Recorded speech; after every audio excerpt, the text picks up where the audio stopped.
I'll just act like some pseudo host right now. Welcome to Buy My Bag.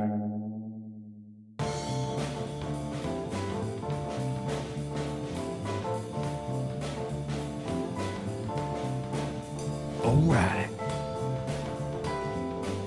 Is there a doctor in the building? Oh, you know that's right.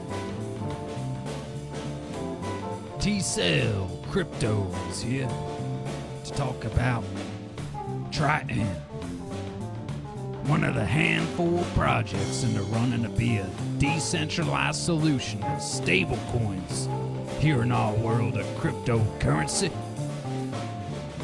Listen in while Chase, Monk, and Red return for episode 2 of Buy My Bag. Let's go.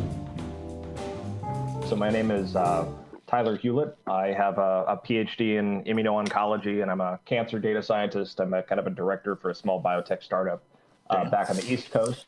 But I'm based here in Portland, Oregon.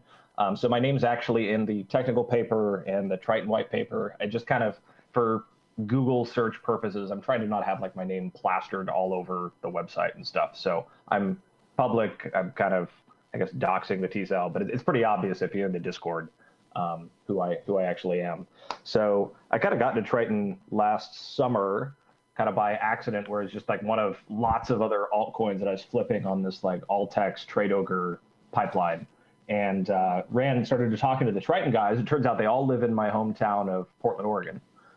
So we're all here. The kids seemed really honest, and we just started talking a lot. And so Triton at that time, and from the start, like back in last January, was kind of a gaming coin. He was trying to build something kind of similar to IPVC or BitTube, where you had like people that would stream stuff and you'd mine coin and you'd get payments and you kind of create this ecosystem. And he was kind of doing a hammer before the nail sort of deal, where he was building something kind of before it was needed, I guess. And so that's still kind of getting worked on the side. But I guess both Harrison and I, so the lead developer of Triton is a kid by the name of Harrison Hesslich, who's a student here in computer science. And we'd been in the Haven community since early last spring and realized that there were a lot of things that Haven was, in our opinion, not really taking into account when it came to their implementation working. And as it became clearer and clearer throughout the fall that they weren't actually building anything, I talking to Harrison over and over, and we're in there criticizing the Haven Discord. It's like, dude, like, why don't we try to do this ourselves? Like maybe it's possible to actually have the first mint burn stablecoin implementation. Like, it's really, in my opinion, kind of a great idea of 2018, 2019, and I guess we'll get to that in a second. But, you know, it's kind of this thing where with all the stuff that's just been going on with Tether lately, like, you know, do you really trust some third party to have money in a bank account? And the first people to kind of try to get around that was MakerDAO, where you use like Ethereum bets to try to collateralize a stablecoin. But it's kind of really complicated because you can't destroy Ethereum. And so what was so beautiful about what the Haven team initially proposed was that you could destroy one blockchain at a market price to mint a stable blockchain and always convert back and forth across those two coins to kind of keep the stable peg. But as kind of was initially proposed, like they were going to use centralized servers, they were going to use like a live market price. Like, there's a lot of things that we were kind of concerned about with the Haven implementation. And so we started kind of trying to think about, is this something we could actually build ourselves? And so we wrote this technical paper that you can find on the website. Essentially, we're trying to figure out how can you build something. So it's, you know, I think the space has an urgent need for a decentralized stablecoin. Is it possible to build one that's better than something like Maker? Not totally sure. But what I guess I kind of do know is that it's a really big opportunity in the space. And with all the stuff, I like the new Haven team, but they're not quite as, I don't know, it's going kind of slow. And so I guess we feel like there's an opportunity to be one of the competitors in this space, trying to work on building it. And I guess the more, the merrier. I guess we got Haven and Bitsy, and there's a couple of newer ones that are popping up that I haven't looked into that much lately. But we're trying to see if we can be the first one to pull it off. And so will it work? I don't know. But I know we're going to really pay attention to a lot of this and try to really focus on the testnet phase to try to see if we can identify all the different potential manipulation and failure points and kind of go from there. Okay. What would you say? I know you mentioned the weaknesses for Haven, like as far as centralized servers. Are there other weaknesses that you would say Triton specifically addressed outside of that? So another one is Haven, like their whole multi-currency plan where they're going to try to do dollars and euros and all these other things. Like each of those is another potential failure point. And as soon as they brought that up, like at the end of last summer, I'm like, oh my God, you guys, like it's great for marketing. And I guess technically you could do that, but really to get one stable currency working would be a miracle. And then you could trade other things on top of that, I guess. But that's something that's always bothered me about them. And maybe they'll get rid of that part. I don't know. And then we're also going to be open source. I think Haven's going to be closed source at the start, or at least they are now on what they're building for their Oracle stuff. Cool. I've got a question for you. So you've gone from eSports to stablecoin. It's quite the shift. Has the eSports component entirely been thrown in the bin? So it's from the blockchain development side, yes. And actually, it kind of never was part of the development. It was kind of like this, Harrison made this coin, and he was trying to build build a business on top of it. And so there's still something going on with his friend Thomas, who's one of kind of the associated co-developers, that's called like StreamShard and Nesso. So that stuff is still going forward kind of separately and independently, and it's going to use Triton, but it has nothing to do with the actual blockchain development angle. And we thought that it was just really confusing, kind of the branding, especially when you're trying to build something as big as this. People are like, wait, you're an esports coin and you're trying to build the stable coin? That sounds kind of hokey. And so we're just trying to make it clear that, yes, this is kind of the only aspect, at least on the blockchain development side, that we've been working on since the start of the year. Great. And in terms of the mint and burn, your project competition, you mentioned Haven, obviously, and more recently Bitcash. The developer of Bitcash, Christian Kessler, he's a pretty talented dev. Yeah, he's impressive. I was in Reference Line Coin last spring. Right. Yeah, and there's there are some heavy hitters behind that project. How does Triton and the team compare? What makes it special? I guess it's so what I provide so I'm like a data scientist, I guess. So I do not code on this. Harrison does, but I have a very, very high level bullshit detector and decent knowledge of statistics. And so when it comes to trying to figure out in the testnet phase whether or not this is going to work, I think we're going to be trying probably a lot more ways to break this than I imagine some of the other teams might. Christian is impressive. I don't totally get the backdoor implementation of Bitcash, and I guess you'd need to have Harrison on here to discuss some of the actual protocol things that he isn't too impressed by Bitsy and Haven. But it's like they were talking about implementing the stablecoin feature while they were still doing OTC trading in their Discord.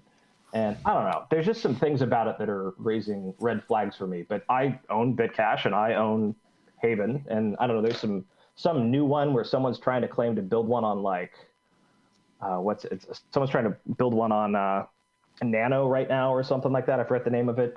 NOS. Yeah, NOS. But they like copied like a lot of a white paper from somewhere else, I thought. So I don't know. I want to own all of them because if one of them works, it's going to be worth a hell of a lot more than it is now. But this is just the one that I'm working on.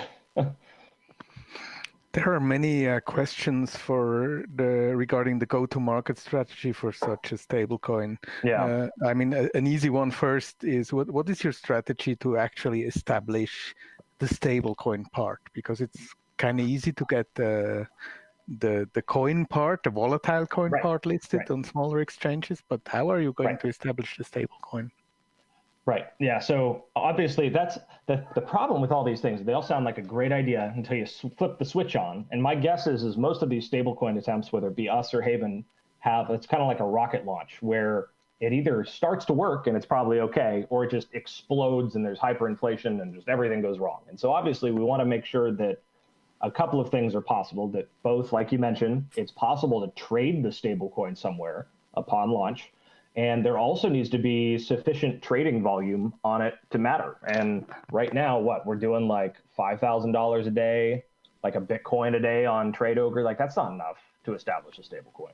And so kind of like with Haven, like Haven was always kind of wishy-washy to me until they got on Bittrex last summer. And then all of a sudden there was all the liquidity and everything they needed to really be able to have enough volume there to establish the peg in a way that, wasn't dangerous.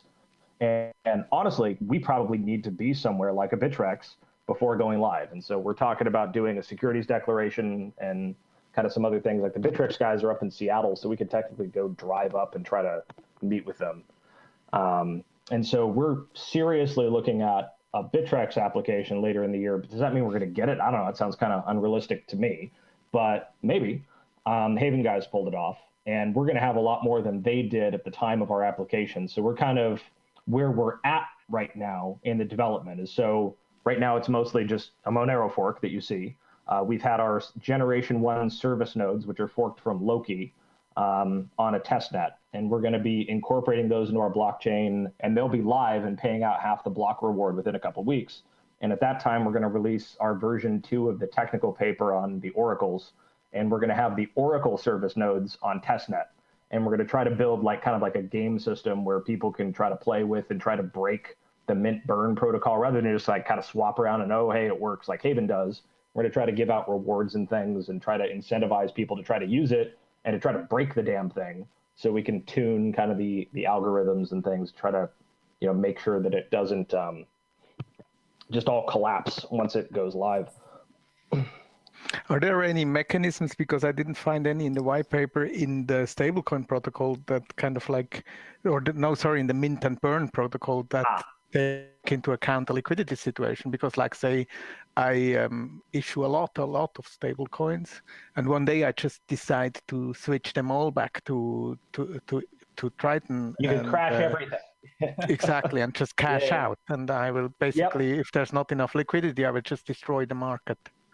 Yes, and so that is one of the great concerns of this or Haven, and so it's why you got something like Maker where it's really, really complicated. They have all these different market forces and incentives that keep that stable peg, and to just say that we're going to make it live and we're going to make it interconvertible, essentially that's all that Haven said, that's all that Bitsy's said, and that's honestly a lot of all that we've said in our stuff, but it's not enough, as you can tell, and so there is going to have to be both volume and liquidity specific checks on either the amount of mint and burning that is allowed or the fees that are charged to do that. And so we're not quite sure how we're going to implement all that yet, but I guess we're totally an open book here. And I guess that's kind of part of the reason that me and Harrison split off, is it sounded like we were thinking about a lot of these problems harder than a lot of the Haven developers were. And a lot of these important questions, like you just brought up, got ignored. And so at Triton, we're trying to think okay, how do we incorporate this stuff? How do we actually implement it? Is it possible? It might not be possible to build a decentralized mint and burn stablecoin. But if it is, we'd like to try to, incorporate as many things like that as we can to try to make it possible. So these service nodes, they are validating exchange data provided by the Oracle, is that correct? So no, they are actually going to be the Oracle. Right.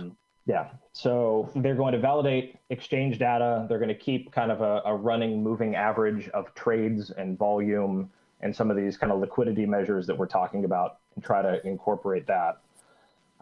They're also going to function kind of like a standard master node with helping kind of secure the general blockchain and the general transactions. And right now it's going to be, I think, stake 1 will be 40,000 coins to start, and the total set of service nodes will pay out half the block reward that goes to the miners right now. And the exact implementations of that are that's Harrison is the more correct person to ask for more specific details. What's the inflation or return rate on the master nodes, or I guess the inflation on the chain overall? But as far as so what are we at right now? So we've got I forget what the exact emission is right now. I actually have the block explorer up, but so we have got about 17 million coins out right now. We started last January with a pre-mine of 3 million, of which about half of that's already been spent on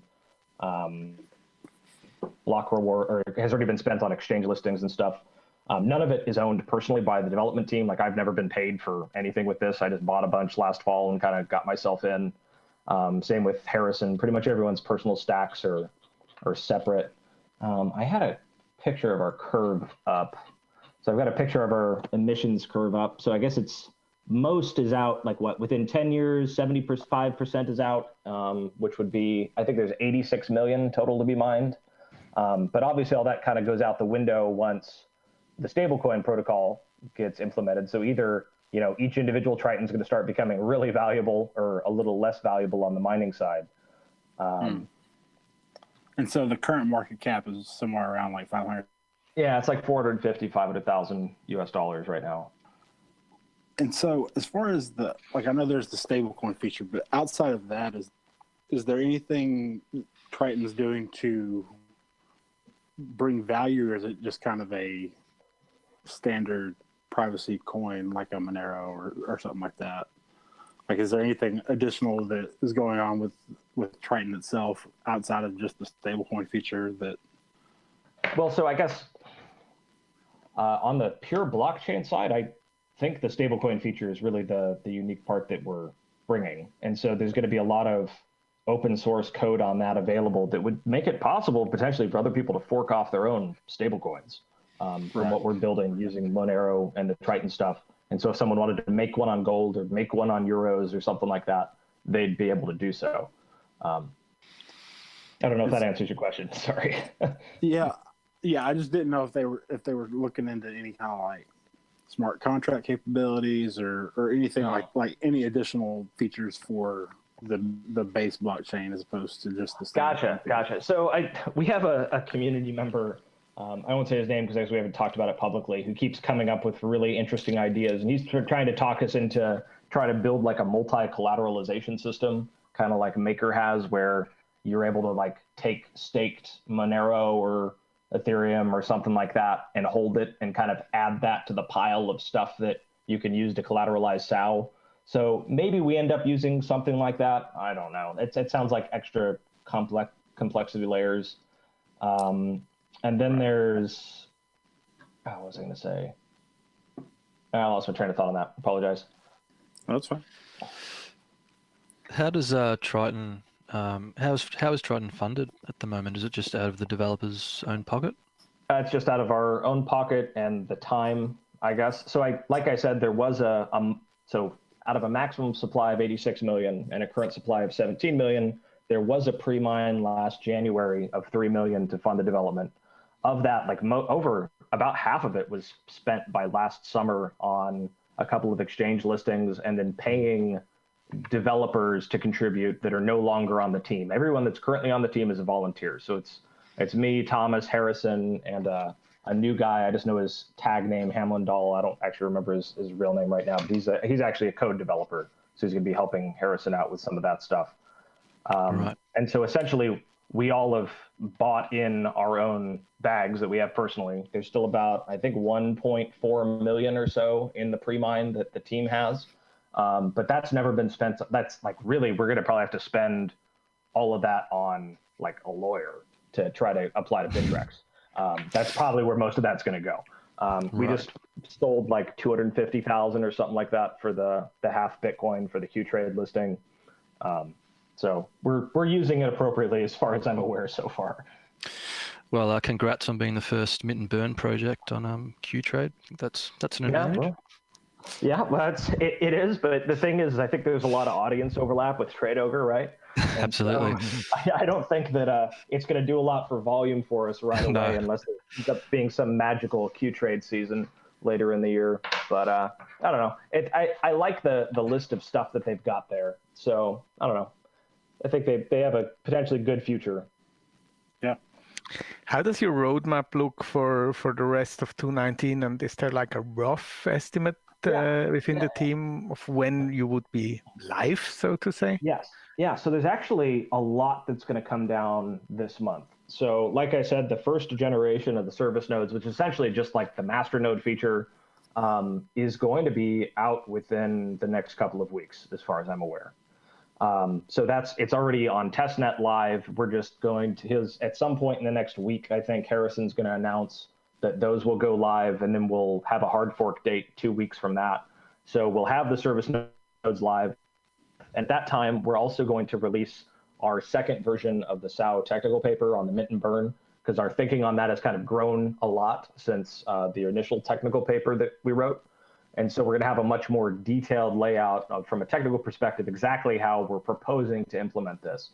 And along with that, we're going to put up the first generation of a kind of vaguely working price oracle node system on the testnet. So hopefully by the end of this month, we actually have a mint burn testnet live for people to start playing with, and June at the latest. And then the thought is that we play with that and try to game it and try to work on, development of that over the summer. And then hopefully sometime this fall, we would be ready to launch the actual protocol. Now, kind of the core delay on that is something we talked about earlier, which is liquidity. And if we've got $4,000 a day in trading volume, I mean, I guess unless maybe we put some really stringent controls on the mint burn, and maybe we start it really organically with a tiny trading volume. But kind of my thought is we need to be having a little more of the coin handed around before we flip the switch live. But I guess we'll kind of see that when it comes. I'll put in a good word to CZ for you. Yeah, I think that's probably a long ways off. Even Bittrex sounds crazy enough. Yeah. You guys got any more questions, or is it time for our replacement host to call in the judges? I think I'm good. I think I've pretty much gone over my list of questions. Red, do you have anything? I was going to ask about the celestial bodies. It seems to be the naming convention for Triton. You've got Neptune, Proteus, Niso, Sao, Triton. Yeah. They're all Neptune moons, right? Yep. You've taken all the good ones.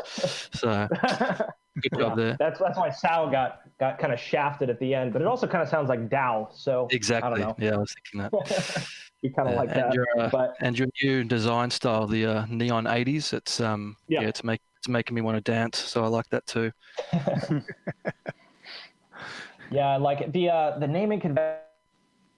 So it was just something that Harrison came up with when he started this a while ago. Like we've been talking about calling the actual mint burn vault protocol, like putting things in a bank vault, and maybe we shift towards vault dollars or something. I don't know. It's because it's a little hard to understand. It's like, wait, why are the moons of Neptune US dollars online?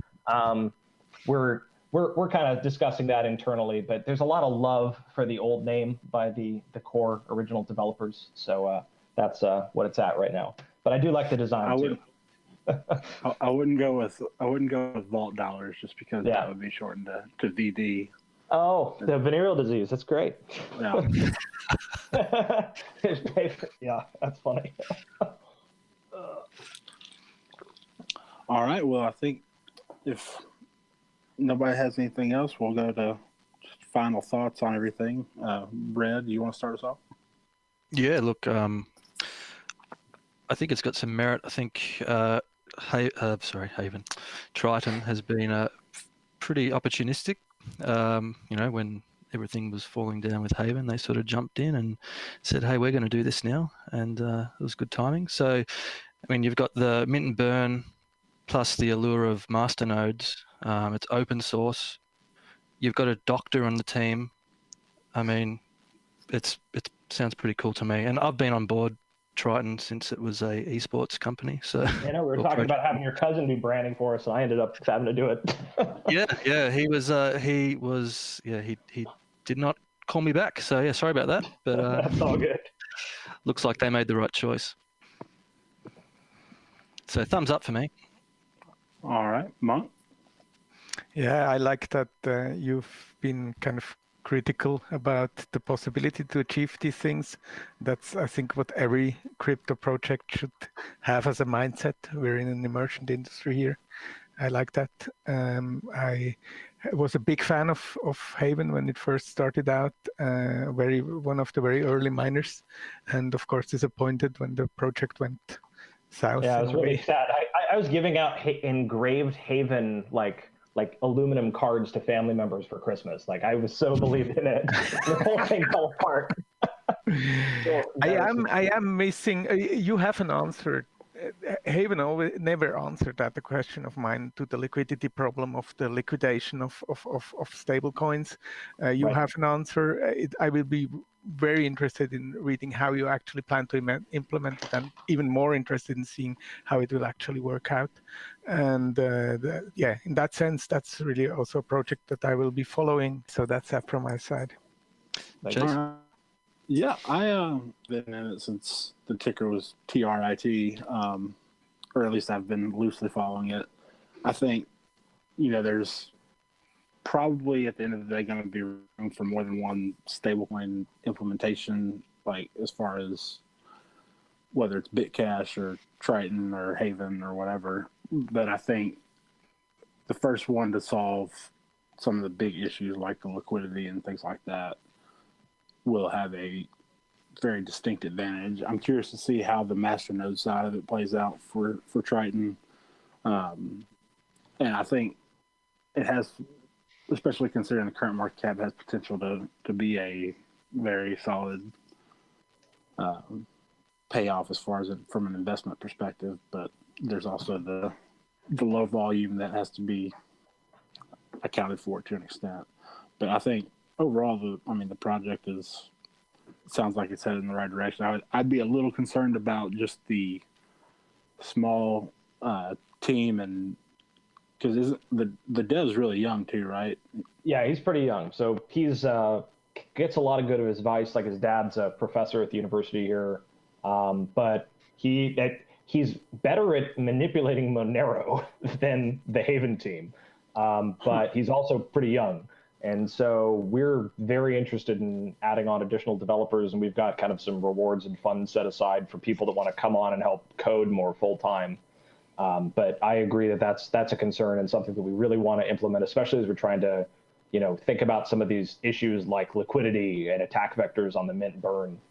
Yeah, because he's not Vitalik. Right.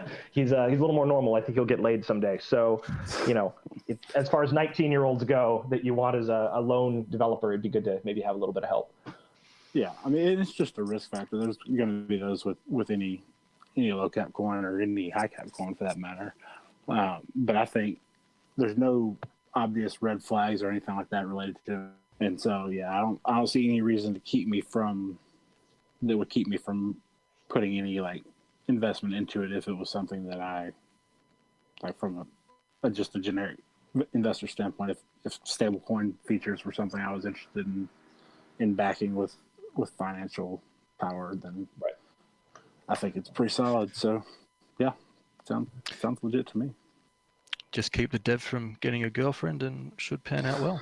It's been good. I don't know. He's going to the our other dev, Thomas, got him going to the gym for the last 6 months. So we might be in danger. You got to stop that. Okay. Yeah. Right. So I don't know. And once I guess I didn't mention, we've all met each other in person here. So I guess he works pretty much daily with Thomas, and I don't know. I meet up with the two of them every month or two. So we all know each other in real life, even if we didn't start intending. None of us knew each other at the start of the project, but we all do now. So that's cool. All right. Well, we appreciate you taking the time to come on and give us your pitch and explain more about the project to us. And yeah, we're definitely happy to see where it goes. Yeah. Thank you very much, gentlemen. Appreciate it. Thanks, Tcell. All right. Thanks. All right. See ya. See ya. Right. Good night, all. All right. Yeah. Enjoyed it. Bye, Thanks, guys. That was interesting. Yeah, it's good. Nice, decent chill. Yeah, it's really odd, hosting something. You did a good job. You did it well. Yeah. You even had the words down. I don't even think we need Bebop anymore. Yeah, I don't know about all that. He's probably still listening. Oh shit! Sorry. Yeah, guys. So let's do the next one soon. goddamn right I'm still listening. I see how it is. But thank you, Chase, for filling in as host tonight. Thank you, Tcell, for educating the boys. Doctor. And most of all, thank you, listeners, for tuning in. Next up is Bismuth. Until then, good night.